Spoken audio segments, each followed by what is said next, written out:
Welcome to NTD News Today. Here are today's top stories. A massive winter storm is expected to bring snow and ice to more than half the country over the weekend, with more than 230 million people under weather alerts.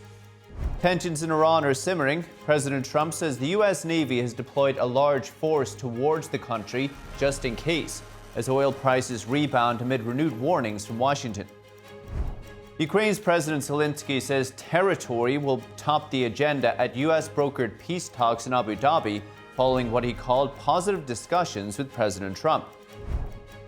The annual March for Life rally is back in Washington, D.C. today. High-profile speakers include Vice President J.D. Vance and House Speaker Mike Johnson. NTD's 7th International Figure Painting Competition revealed its award winners last night, with 6 participants receiving medals for their outstanding technique and skill.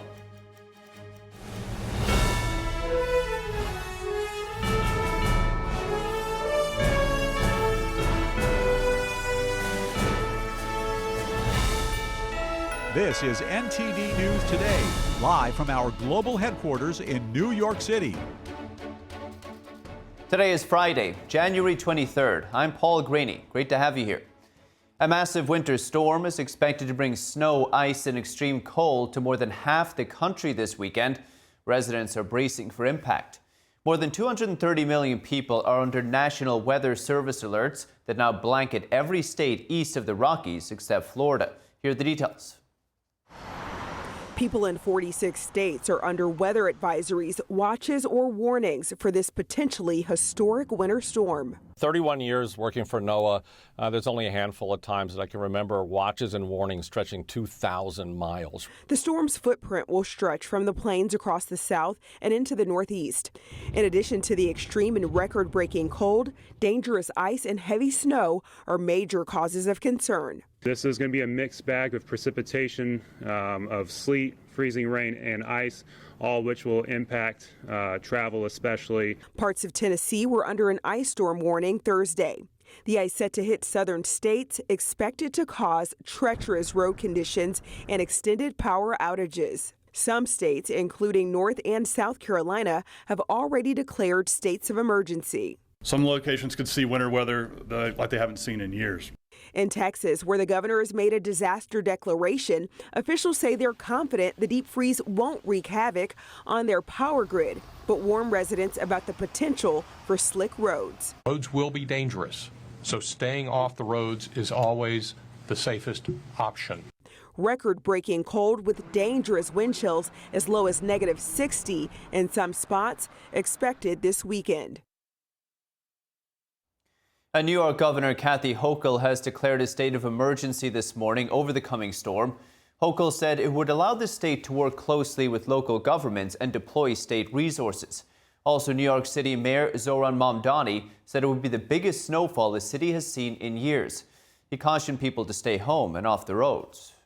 Tomorrow, as the storm nears, we're going to see thousands of DSNY collection trucks and agency partners transformed into the nation's largest snow fighting operation. I want to encourage New Yorkers to do their parts to stay safe this weekend.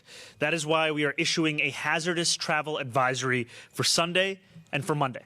So if you need groceries, if you need a new winter coat, if you need anything, frankly, that you are thinking about for this weekend, today is the day to make that trip. U.S. Airlines are issuing widespread travel waivers that says the powerful winter storm closes in. AccuWeather says the storm's size and intensity could overwhelm airport operations, leading to thousands of flight cancellations and delays nationwide. As several airlines have adjusted schedules and expanded waivers, Delta Airlines has already canceled flights in parts of the south and central U.S. United Airlines and American Airlines have issued flexible rebooking options, while Spirit Airlines is urging travelers to check flight status before heading to the airport. Stay safe. And tensions in Iran continue to simmer. President Trump said yesterday the Navy has sent a large fleet of ships towards Iran.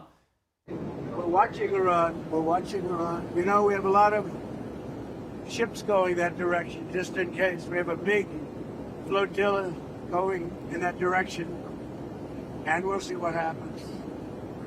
It's a big force. We have a big force going toward Iran, I'd rather not see anything happen, but we're watching them very closely. Trump didn't provide details on the deployment, but ship spotters and satellite imagery indicate the Abraham Lincoln Carrier Strike Group entered the Malacca Strait earlier this week. It's heading to the Indian Ocean. The Islamic regime remains engulfed in its largest wave of protests since the 1979 revolution. London-based news channel Iran International says at least 12,000 protesters have been killed so far. Trump has repeatedly threatened to intervene with the U.S. military if Tehran continues to kill protesters. Oil prices rebounding today after Trump's renewed threats against Iran. Brent crude futures for March rose over 1%. And with us now is Grant Newsham, a retired U.S. Marine colonel, former U.S. diplomat, and now a senior fellow at the Center for Security Policy. Colonel, great to see you. Thanks so much for coming on. You were in the Navy. The U.S. now moving that armada towards Iran. What should we anticipate? I would correct. The Navy would take exception. I was actually in the Marines, but I know enough about this. But what the Americans are doing is they are bringing considerable firepower within range of Iran. And it shows the usefulness of aircraft carriers even still. So they've got considerable air power, and accompanying the carrier are destroyers, a cruiser, and there's probably a submarine or two around. And these have considerable firepower in their own right, able to launch missiles in particular. And that's just one part of the puzzle, the forces that the Americans have got in place and have brought into the region, and can even strike from the United States.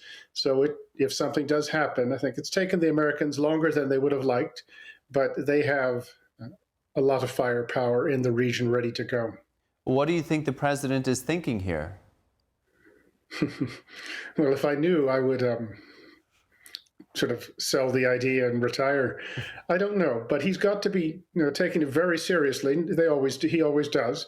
But I think one of the things he's keeping in mind is that he remembers, and I think he knows that a couple of weeks ago he told Iranians to go out in the street and protest as much as they could. He said America was locked and loaded. He said America's coming for help. In some respects, his reputation is on the line. Is he going to be remembered as the guy who sort of lived up to what he said, or is just another George H.W. Bush, who after the Gulf War, 1991, told the Marsh Arabs and the Kurds to rise up against Saddam Hussein? They did. The Americans did nothing, and Saddam Hussein slaughtered them by the thousands. But at the same time, if you go after Iran, you never quite know what the outcome of that will be, and there's going to be economic disruption, potentially, worldwide, and that doesn't work to Mr. Trump's advantage politically.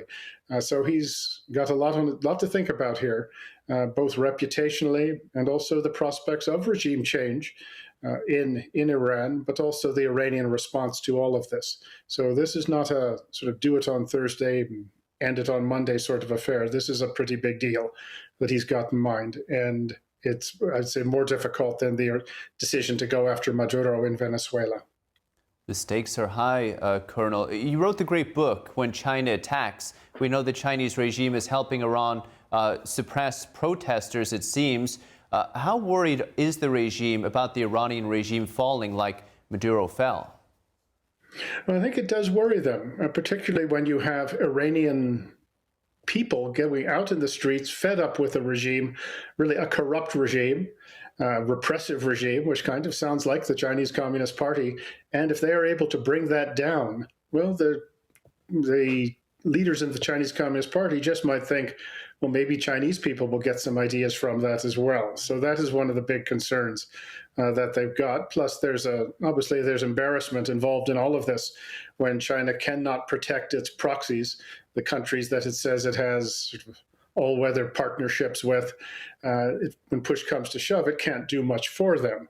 But at the same time, China still continues a very effective and large-scale political warfare effort, economic warfare effort against the United States, against the West. So it's not entirely sort of a losing streak for the Chinese, but they are worried about what happens in Iran, and as they not least, it humiliates them and demonstrates their limitations. The oil, well, that hurts them, but they could probably find that somewhere else and make up for it.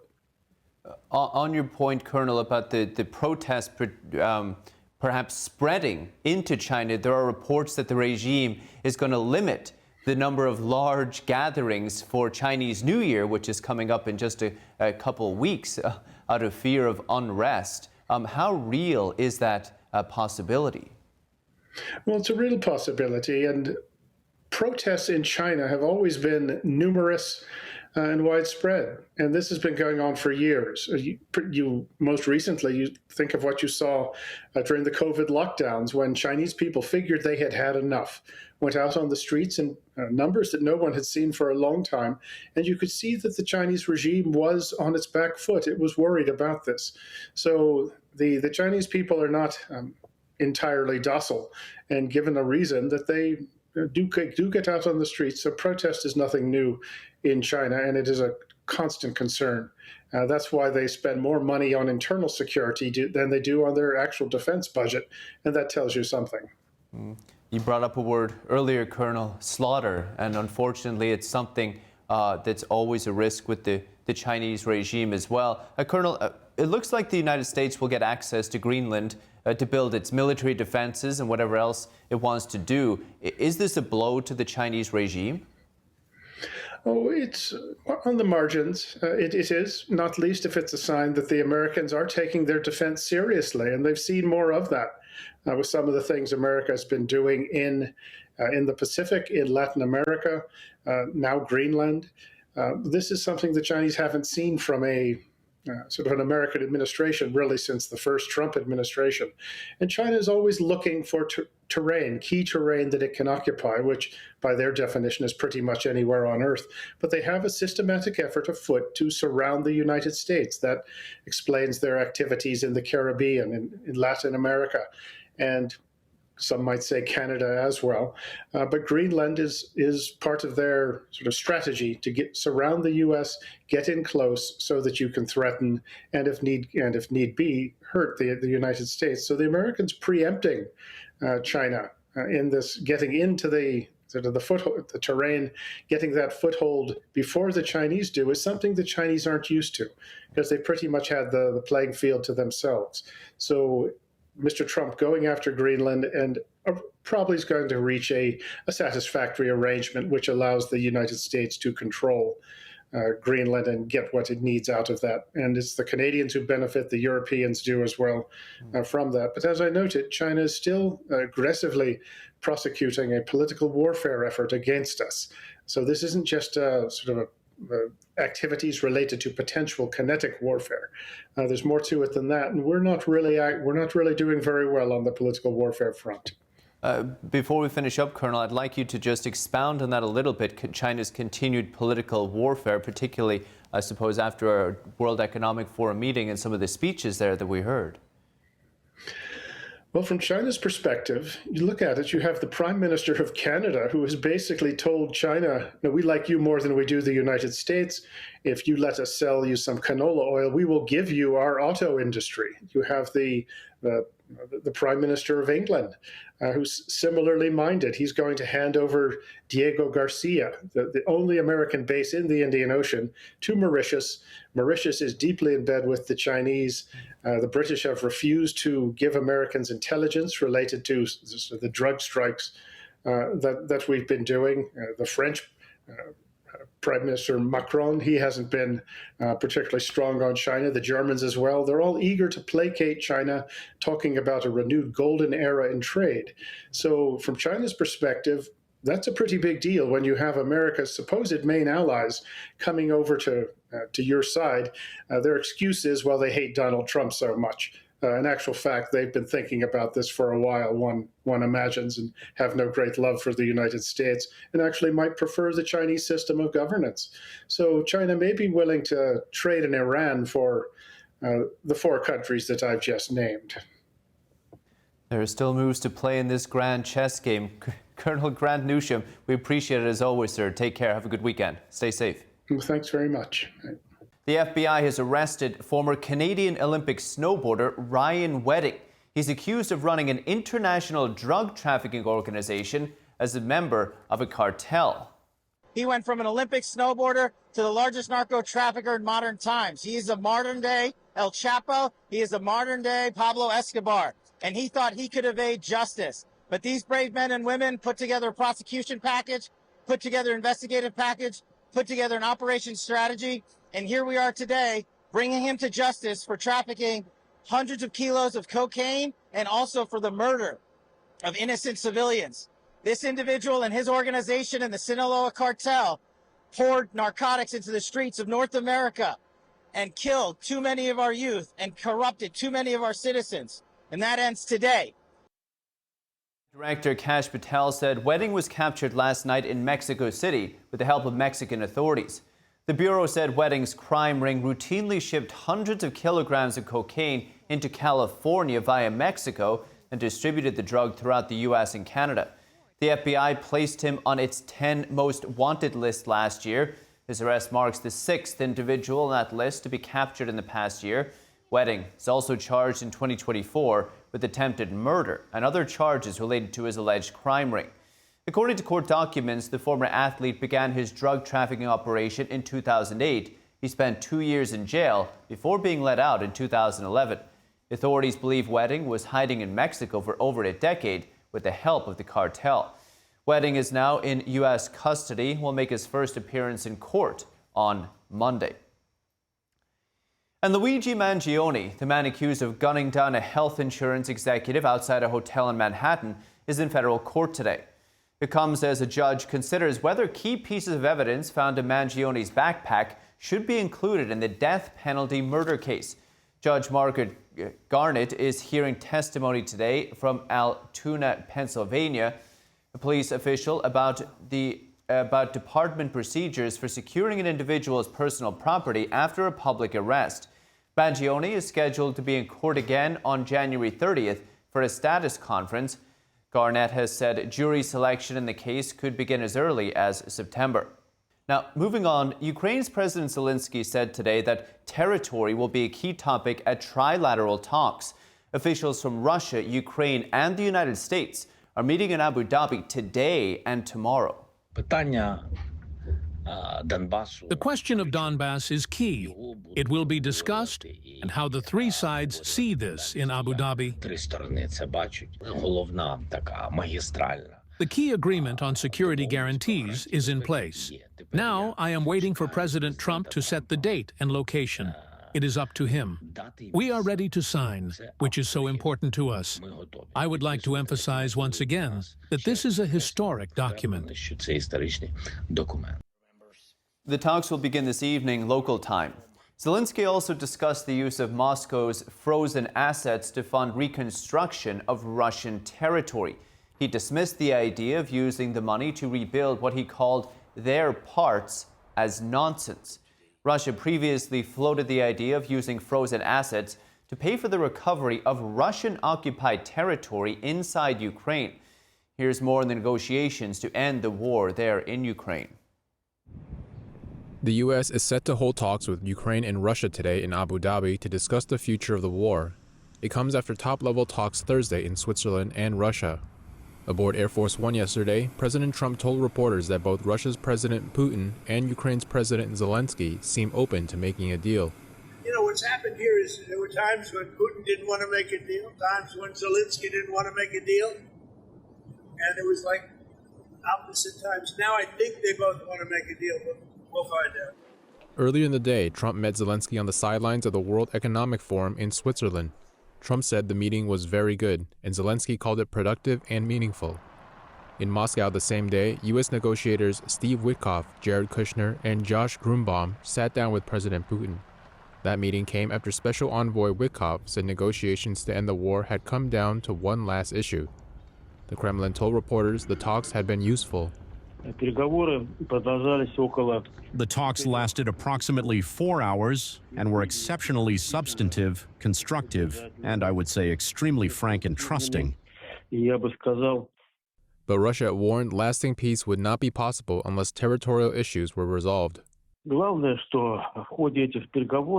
Most importantly, during these talks between our president and the Americans, it was once again confirmed that without resolving the territorial issue according to the formula agreed upon in Anchorage, there is no hope of achieving a long-term settlement. Russia has demanded Kyiv withdraw its troops from the eastern regions of Ukraine. The Kremlin said until this is achieved, Russia will continue to pursue its goals on the battlefield. Russia's army has managed to capture about 20% of Ukraine since hostilities began in 2014 and its full-scale invasion of 2022. But the battlefield gains have been costly. The Russian economy is feeling the consequences of the war and international sanctions. Ukraine is short of money as well. Despite significantly boosting its own arms manufacturing, it still relies on weaponry from Western allies. Focus now shifts to today's meeting in Abu Dhabi. And 3 people have been arrested following a disruption that took place at a church in Minnesota. Vice President J.D. Vance visits the state in an attempt to lower the temperature. NTD correspondent Jason Blair reports. Multiple people have been arrested following an incident at a church in St. Paul, Minnesota. On Sunday, a group is seen on video appearing to disrupt a church service, chanting "Ice out" and "Justice for Renee Good." Authorities shared photos of 3 suspects being taken into custody: Nakima Armstrong, an activist and attorney; Chantel Louisa Allen, a St. Paul school board member; and William Kelly, an active protester spotted recently in different places around the U.S. Attorney General Pam Bondi says our nation was settled and founded by people fleeing religious persecution.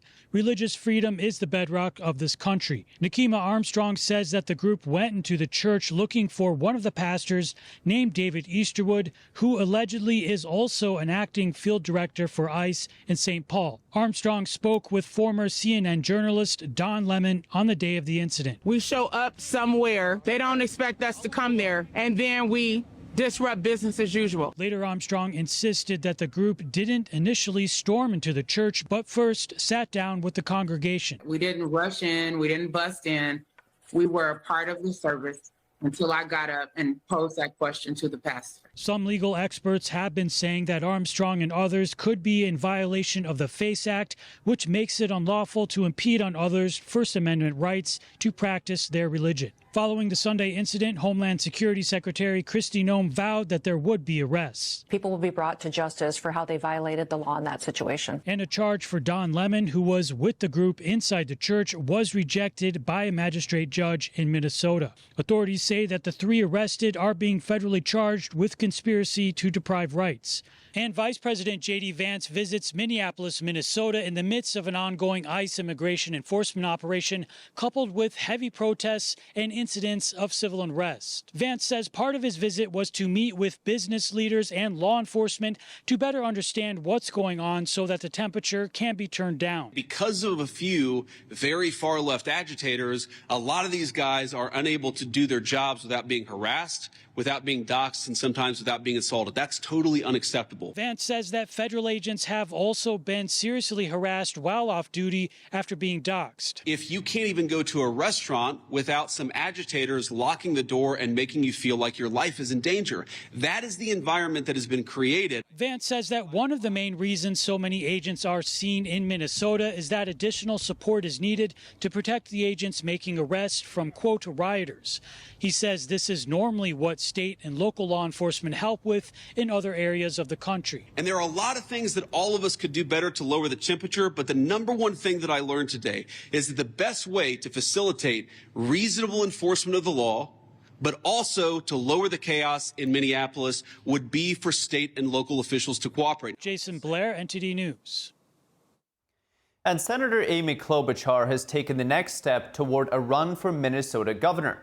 The senator filed paperwork yesterday to create a fundraising committee, just weeks after Governor Tim Walz said he wouldn't seek re-election. Klobuchar told CNN earlier this month she was seriously considering a run for the state's top office. You might remember back in 2020, the senator ran for the Democratic presidential nominee before withdrawing and eventually backing President Joe Biden. And the new report says the murder rate in the United States has likely fallen to its lowest number in 125 years. According to the nonpartisan think tank Council for Criminal Justice, the homicide rate fell to about 4 for every 100,000 residents in 2025. The report analyzed crime trends in 40 large American cities and found 21% decline in homicides from the year before. When compared to their peak in 2021, the report found homicides reduced by 44%. The White House is taking credit for the decline, touting the numbers as a result of closing the border and bringing back order to America's streets. In a statement, the White House said, quote, "This monumental turnaround is a direct result of President Trump's unwavering commitment to make America safe again." The report found that other crimes like carjackings and shoplifting are also significantly lower after their peak during the pandemic. The report said drug-related crimes increased slightly since 2024 and sexual assaults remained about even. And moving on, House lawmakers avert a partial government shutdown.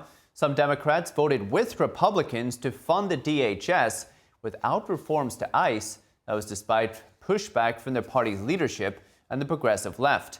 NTD's Melina Weiskup has more. The yeas are 220 and the nays are 207. The bill is passed without objection. A motion to reconsider. Lawmakers racing the clock once again to avoid a partial government shutdown. On Thursday, the House overwhelmingly approved a package of spending bills to fund education, defense, labor, health, transportation, and housing. Republicans will have finally replaced the last of any Biden-era spending levels with Trump-era spending levels and policies. We've spent less, we've saved more taxpayer dollars, we've codified efforts to remove waste and fraud and abuse. The Speaker has fought to return the chamber to regular order in allocating tax dollars, instead of forcing members to vote on a massive package all at once without time for review. This is the most significant progress towards restoring regular order in this institution in many years, and everybody here knows that. While a separate vote to fund the DHS barely passed due to Democrat pushback over ramped-up ICE operations. ICE is out of control. House Democrat leaders led a majority of Democrats to reject funding for the DHS. ICE should be abolished, and something should be reconstituted so we have immigration enforcement. President Trump on Thursday defended his immigration enforcement efforts, predicting that Senate Democrats may again force another partial government shutdown. The shutdown cost us a lot, and I think they'll probably do it again. That's my feeling. We'll see what happens. People coming in from the Congo, prisons in the Congo, prisons in Venezuela, prisons from all over the world, let them come into our country. And that, we've done an incredible job. We closed up the southern border. Now the Senate will need to approve the funding bills before the January 30th deadline. Senate Minority Leader Chuck Schumer would not say whether he'd push for Senate Democrats to reject DHS funding when the bills come up for a vote next week. Reporting from Washington, D.C., Melina Weiskup, NTD News. And still to come, President Trump has filed a $5 billion lawsuit against J.P. Morgan Chase. He's accusing the bank of closing his accounts for political reasons. And TikTok finalizing a deal to avoid a ban in the United States after years of scrutiny over national security. We take a look at the majority U.S.-owned joint venture after the break.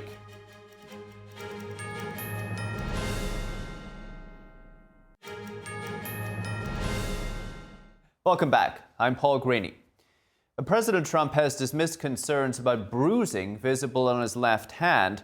The president was flying back from Switzerland back to the United States when a reporter asked him if he was okay. Trump said he's good, adding that the bruising was one of the side effects of his high intake of aspirin. I clipped it on the table. So I put a little, what do they call it, cream on it. But I clipped it. I would say take aspirin if you like your heart, but don't take aspirin if you don't want to have a little bruising. If you take I take the big aspirin. And when you take the big aspirin, they tell you you're bruised. The doctor said, "You don't have to take that, sir. You're very healthy." I said, "I'm not taking any chances." So anyway, but that's one of the side effects of taking aspirin. Thank you very much, everybody. Appreciate it. White House Press Secretary Caroline Leavitt said in a statement that Trump hit his hand on the signing table while announcing his Board of Peace in Davos. Last month, Trump spoke to the Wall Street Journal about his health. He said he's been taking 325 milligrams of aspirin each day. That dose is higher than the 81 milligrams recommended by his doctors. Trump said he takes it for its blood-thinning effect. A White House physician confirmed Trump took a high daily dose of aspirin to prevent cardiac issues. Trump completed a routine medical evaluation back in October, his doctor writing then that Trump remains in exceptional health. TikTok once faced a precarious future in the United States, but now it's increasingly clear that it's not going anywhere. The video sharing platform has now established a majority American-owned joint venture to run its U.S. business. The deal revealed just one day before President Trump's deadline. Here's more. TikTok's Chinese parent company ByteDance says it has finalized a move to avoid a ban in the U.S. The deal will create a new majority American-owned joint venture aimed at protecting U.S. user data. It's a major step after years of scrutiny by President Donald Trump, who in 2020 unsuccessfully tried to ban the app over national security concerns. In a post on Thursday, Trump said he is, quote, "so happy to have helped in saving TikTok." The TikTok USDS joint venture will be responsible for securing U.S. data and apps and TikTok's recommendation algorithm. Under the agreement, American and global investors will own 80.1% of the venture, while ByteDance keeps the rest. Tech giant Oracle, private equity group Silver Lake, and Abu Dhabi-based MGX will serve as managing investors, each holding 15%. A White House official says both the U.S. and Chinese governments have approved the deal. The venture will retain and secure TikTok's algorithm using only U.S. data, which will be secured on Oracle's cloud system. And helicopter flights will be permanently banned near Ronald Reagan Washington National Airport in Virginia. The Federal Aviation Administration's announcement comes close to the one-year mark since a deadly mid-air crash near the airport. On January 29th last year, 67 people were killed in the collision of a passenger jet and a Black Hawk helicopter over the Potomac River. The FAA said the airspace restrictions are necessary to mitigate the potential for mid-air collisions near the airport. The new rules take effect Friday.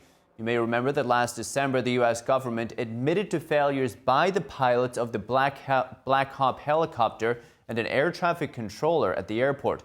According to court filings, an air traffic controller in the tower didn't comply with an FAA order that oversees procedures. And the National Institutes of Health announced yesterday it will end the use of human fetal tissue from elective abortions in all government-funded research. The agency called the move a major milestone in the Trump administration's effort to modernize biomedical science. NIH Director Jay Bhattacharya said the decision reflects a shift toward next-generation research technologies and aligns taxpayer-funded science with American values. The policy applies immediately to all NIH internal and external research, including grants, contracts, and cooperative agreements. The change follows an investigation last year by watchdog group White Coast Waste, which found the NIH funding multiple projects using fetal tissue, with some medical groups raising concerns citing its role in the research.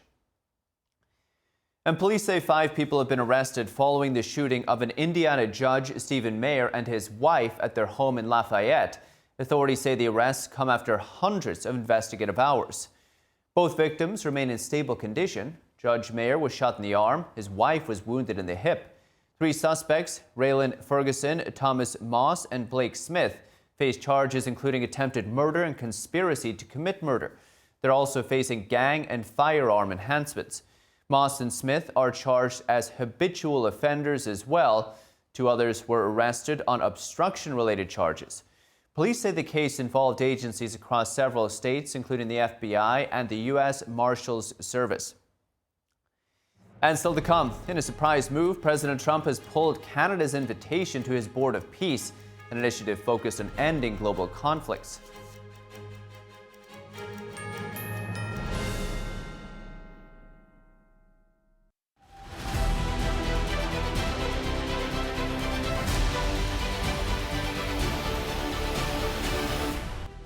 I'm Paul Graney. This is World Watch. An invitation for Canada's Prime Minister to join President Trump's Board of Peace has been withdrawn. President Trump made the announcement in a Truth Social post yesterday, but in the post, he didn't say why he's withdrawing the invitation to the Prime Minister. It was earlier on Thursday in Davos, Switzerland, that Trump unveiled the Board of Peace, which he chairs.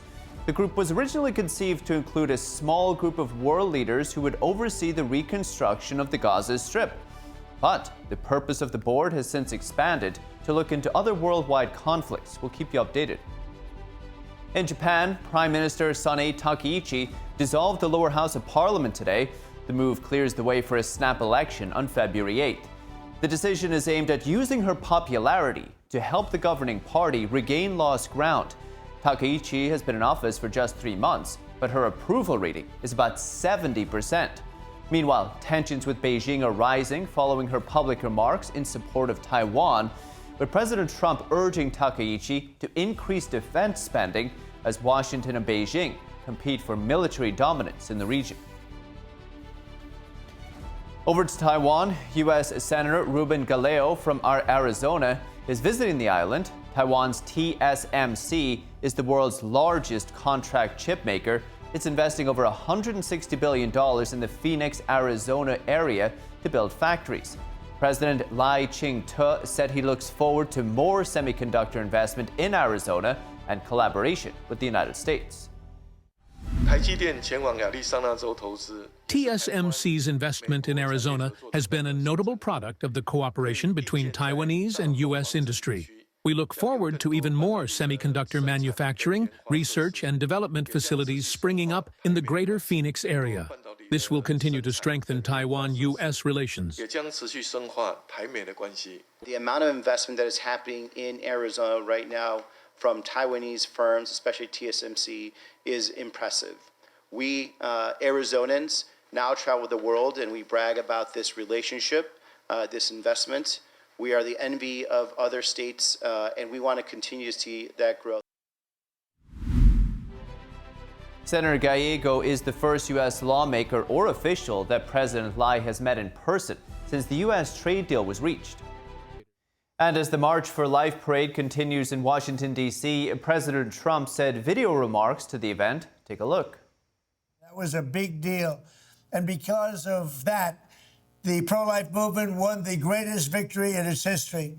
Now the work to rebuild a culture that supports life continues in every state, every community, and every part of our beautiful land. This is a battle that must be fought, must be won, not only in the corridors of power, but above all in the hearts and souls of the people. That is why under the Trump administration, we're strongly defending religious liberty. We're bringing back faith in America. We're bringing back God. We have stopped forced taxpayer funding of abortion at home and abroad. We're championing faith-based adoption and foster care and supporting our parents by investing $1,000 into an account that will grow over time for every newborn baby. With your help and support, we will continue to fight at the eternal truth that every child is a gift from God. Thank you, and God bless America. And Vice President J.D. Vance is now speaking at the March for Life parade in Washington, D.C. We're going to tune in. Now, some of you may remember that in my remarks last year, I told you all that one of the things I most wanted in the United States of America was more families and more babies. So let the record show, you have a vice president who practices what he preaches.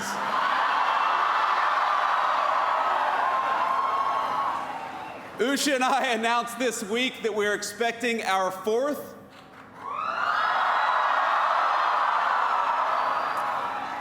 And it will be our third baby boy, so we'll take whatever prayers you can give. We certainly need them.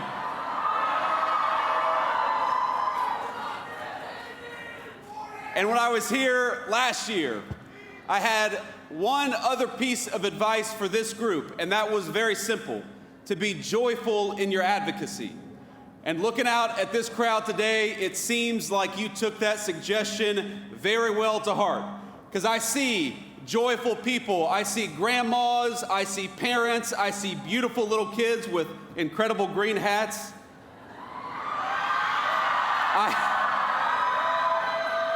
Now, did you all dress like that so that if you lost yourselves, you could find everybody? Okay, that's a good plan. I'm gonna take that advice back home. The theme of this year's March for Life, as most of you all know, is that life is a gift. And I know for me personally, this year there is so much to be thankful for. I'm grateful to my own family for my beautiful wife, Usha, and that God has given us the miracle of new life again.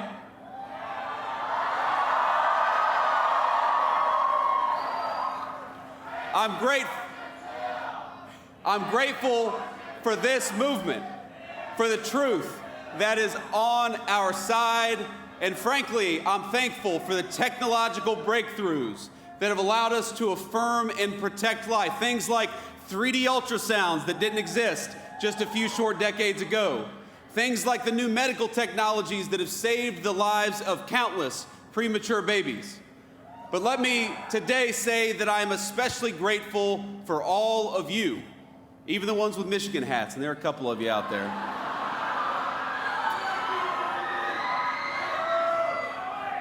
For the thousands of men and women and children, for the church groups, the school groups, the grandparents and the toddlers and everyone in between who braved this chilly Washington afternoon.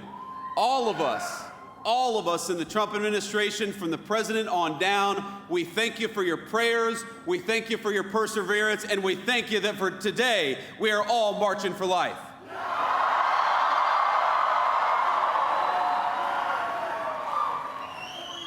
I know a lot of us heard from the president just before this, so you know that he loves and cares deeply about this movement. And it's why he has fought for the pro-life cause and why we do it in this administration.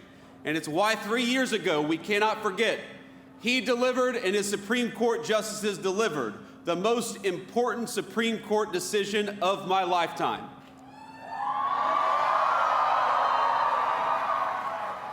Because with the Dobbs decision, what we did, what the president did, what the Supreme Court did, was put a definitive end to the tyranny of judicial rule on the question of human life. He shattered a 50-year culture of disposability, one that treated human life as expendable the moment that it became inconvenient. And he empowered our nation and our movement to build a culture of life from the grassroots up. And over the last year, I gotta brag a little bit, our administration has worked very hard to lead that effort and to pick up the pieces, to clean up the wreckages of 5 decades of bad policy on the question of life.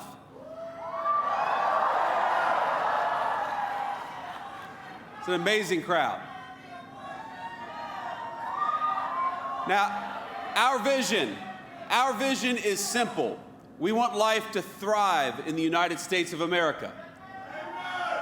We want Americans, every American from all walk of life, to have happy, healthy children. And we want them to raise those kids with confidence that their kids are going to do well and grow up in safety and prosperity, that they'll have access to good jobs, great schools, safe streets, and warm houses in which to raise their kids. And we want all of our American families to be able to do it with the confidence that their nation will stand with them just as they have stood with the United States of America.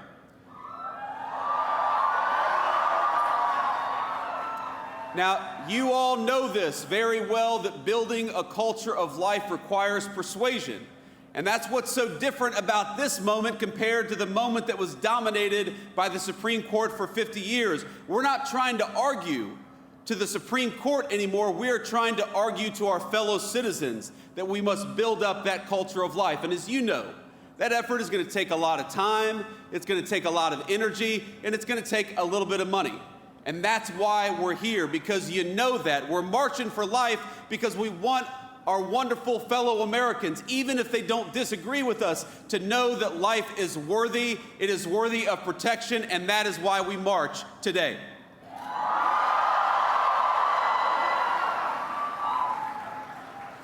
So let me tell you something very simple. That under this administration, again, from the President of the United States, the Vice President, you have an ally in the White House. Now, some of our work over the last year has been very straightforward and very easy. We started by undoing the evils we saw under the previous administration, like, for example, throwing priests and grandmothers in prison for praying outside a clinic, that's over. We stopped it.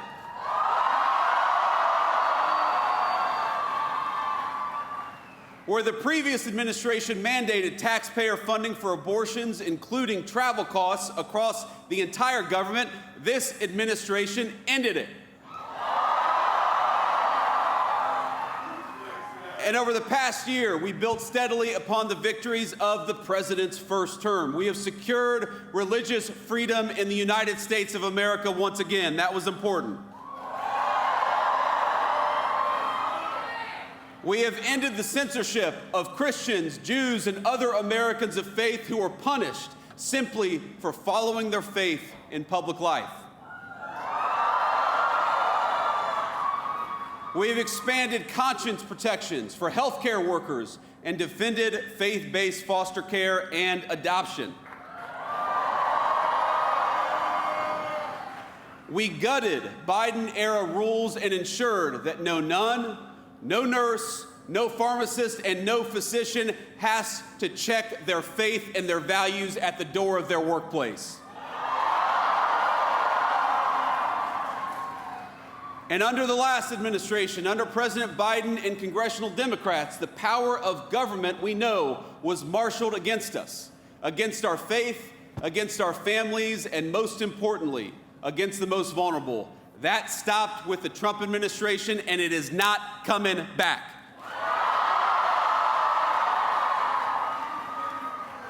Just this week, we took action to force Illinois into compliance with the Weldon Amendment and stop making healthcare providers refer for abortions. That was a big one. And as the president knows better than anybody, if we want to convince more Americans to choose life, we must also choose policies that make family life possible. So we've done that as well. With the Trump accounts, we started at the very beginning of life, investing in every new American child from day one onward. We've stood with parents by boosting the child tax credit as well, because no family should be penalized for choosing to have kids. In fact, we ought to be rewarding for families for choosing to have kids. And when Usha and I were having the debate about whether we were going to have a fourth kid, I said, honey, we've got an expanded child tax credit and we've got the Trump accounts. We got to take advantage of this stuff. We're restoring homeownership for real families, and you may not think this is connected to the pro-life cause, but when we ensure that real families, moms and dads, instead of Wall Street, have access to American homes, we help create that important culture of life. And the thing that I'm perhaps the most proud of is that we have been responsible stewards of your tax dollars on this question of life. And so, just yesterday, this administration launched fraud investigations into Planned Parenthood affiliates.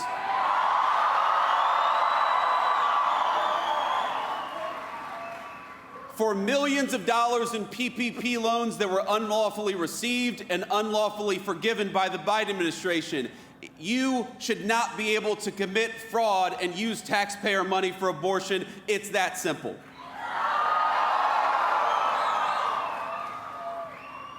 At many of our departments, we've reinstated a ban on the use of fetal tissue in federal research. That's another big one.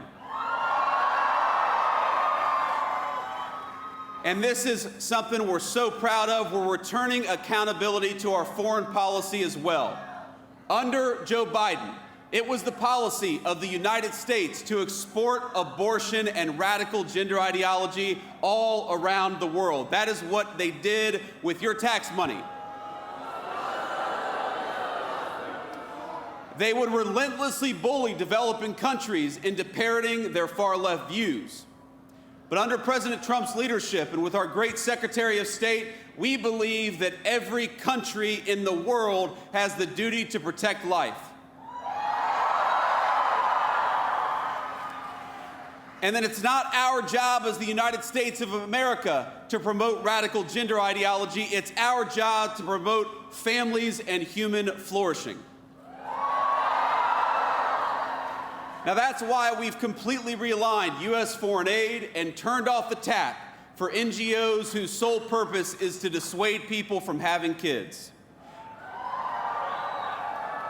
It's why we rejoined the Geneva Consensus Declaration to promote maternal health and strong families all over the world. And it's why we speak up when other nations throw pro-life and pro-family advocates in prison for silent prayer, which we've seen way too much, but it's got to stop. And today, our administration is proud to announce a historic expansion of the Mexico City policy. We're going to start blocking every international GO that performs or promotes abortion abroad from receiving $1 of U.S. money.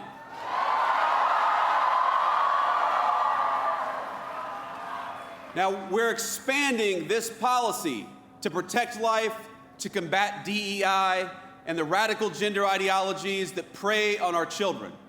And with these additions, the rule will now cover every non-military foreign assistance that America sends. All in all, we have expanded the Mexico City policy about 3 times as big as it was before, and we're proud of it because we believe in fighting for life.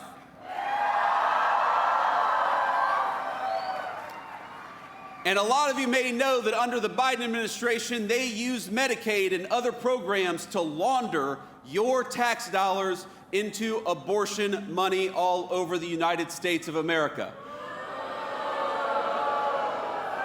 And with the help of our Republican majorities in Congress, with the Working Families Tax Cuts, we stopped that practice once and for all. It's illegal now, exactly as it should be.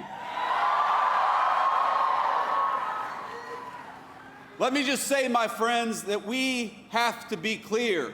We cannot be neutral. Our country cannot be indifferent about whether its next generations live or die. Because, think about it, what ultimately gives meaning and life to the United States of America, this is not a new question. Every civilization has been forced to answer it. You march today, we march today, because you have an answer to this question about what kind of civilization we are and about what kind of civilization we're going to become in the future. I read an article some time ago. It was about classic archaeology, of all things. And one particular piece of information has haunted me. That one of the telltale signs of an ancient brothel in the pagan world was that you'd always find a large number of baby skeletons nearby. A lot of baby skeletons. And those bones predominantly belonged to boys. Because unlike little girls, those boys would be of no use to the future adults who were running those brothels. Now, this is shocking to us because we grew up in a Christian culture and were formed by religious values. Even those of us who aren't particularly faithful, it's a shocking thing to hear. But we have to remember that in the ancient pagan world, discarding children was routine. From the skeletons in brothels to the child sacrifice of the Mayans, the mark of barbarism is that we treat babies like inconveniences to be discarded rather than the blessings to cherish that they are. But the inheritance of our civilization is something else.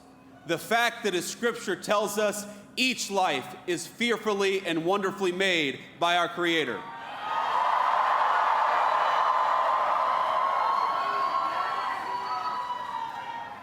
The March for Life, my friends, it's not just about a political issue as important as all this politics stuff is. It is about whether we will remain a civilization under God, or whether we ultimately return to the paganism that dominated the past. Today, the far left in this country tells our young people that marriage and children are obstacles, that it's irresponsible, even immoral because of climate change or some other reason, to encourage our young people to raise a family. They tell us that life itself is a burden, but we here at this march, we know that it's a lie.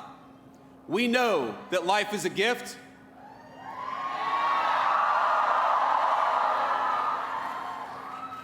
We know that babies are precious because we know them and we love them and we see the way that they can transform our families.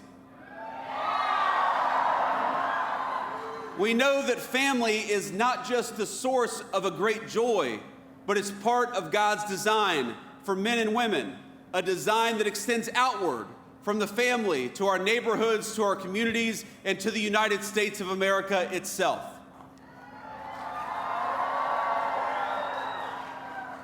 And we here know, that treating everyone with dignity isn't always easy. It's not always convenient, but it's the right thing to do. We know that the people telling our young men and women that discarding family and children is a form of liberation, we know that those people are telling a lie. And so, to our fellow Americans, we march in part to serve as a witness. To our fellow Americans, we say, you're never going to find great meaning in a cubicle or in front of a computer screen, but you will find great meaning if you dedicate yourself to the creation and sustenance of human life.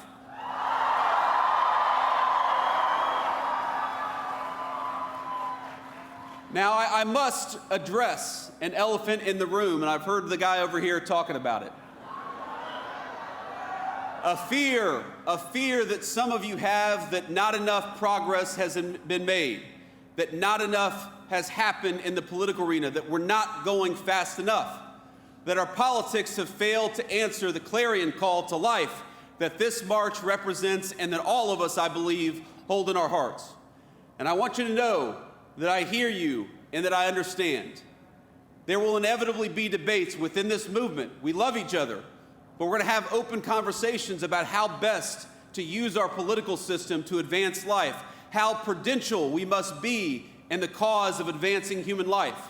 I think these are good, honest, and natural debates. And frankly, they're not just good for all of you, they help keep people like me honest, and that's an important thing.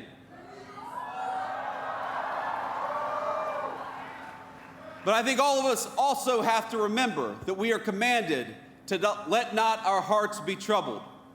Because I look at this crowd and I see young people for whom Dobbs is the only world they've ever known. And I see people with just a little bit more gray in their hair who for 50 years toiled to live in a country where questions of life would be answered by we the people rather than tyrants in robes.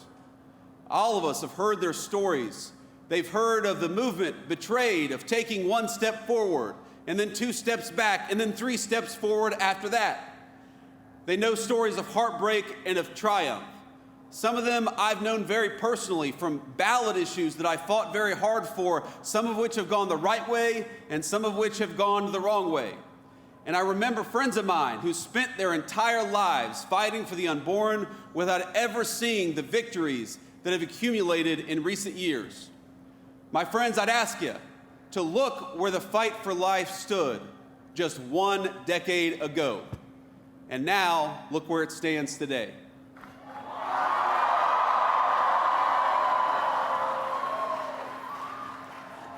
We have made tremendous strides over the last year, and we're going to continue to make strides over the next 3 years to come. But I'm a realist. I know that there is still much road ahead to travel together. Take heart in how far we've come, but don't lose sight of why we march. And so long as you are out there marching for life, I hope you know that the Vice President of the United States will march with you. God bless you all, and thanks for having me.